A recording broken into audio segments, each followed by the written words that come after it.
አንገት ላይ ዲስክ መንሸራተት እንዳለ ያውቃሉ? ጤና ይስጥልኝ፣ ዶክተር ስዩም ደበበ እባላለሁ። የአንጎልና ህብረ ሰረሰር ቀዶ ሕክምና ስፔሻሊስት ነኝ። ዛሬ እንግዲህ ላወራችሁ የመጣሁት ስለ አንገት ላይ ስለሚከሰት የዲስክ መንሸራተት ነው።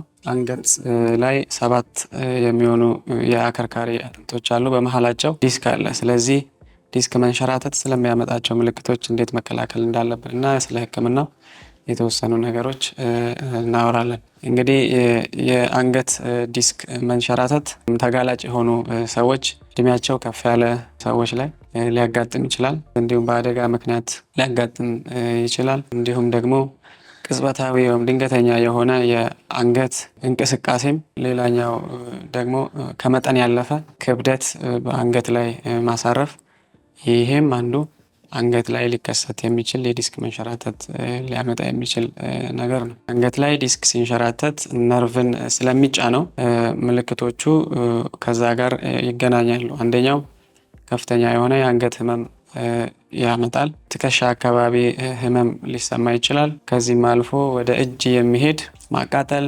መደንዘዝ፣ መጠዝጠዝ፣ እንደዚህ አይነት ምልክቶች ይመጣሉ። ባስ ሲልም ወደ እግር የሚያልፍና ህመም፣ መደንዘዝ፣ መጠዝጠዝ ሊያመጣ ይችላል። ከዛም በተጨማሪ ባስ ሲል መስነፍ ሊያመጣ ይችላል።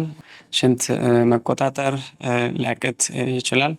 ምግብ አለመያዝ፣ ቁልፍ አለመቆለፍ፣ እነዚህ ምልክቶች ሊከሰቱ ይችላሉ። እንግዲህ እነዚህ ምልክቶች ከታዩ ቶሎ ብሎ ወደ ጤና ተቋም በመሄድ ሐኪምን ማማከር ያስፈልጋል። የአንገት ዲስክ መንሸራተት ካጋጠመ ህክምናው በ3 ከፋፍሎ ማየት ይቻላል። የመጀመሪያው ህክምና በአጠቃላይ ኮንዘርቫቲቭ ማኔጅመንት የምንለው መድኃኒት በመስጠት፣ ስፖርት በመስራት፣ ፊዚዮቴራፒ በማድረግ እንዲሁም አንገት ላይ በሚደረግ መከላከያ ኮላር የሚባል እሱን በማድረግ ለተወሰነ ጊዜ ከፍ ያለ ችግር ካልሆነ መታከም ይችላል።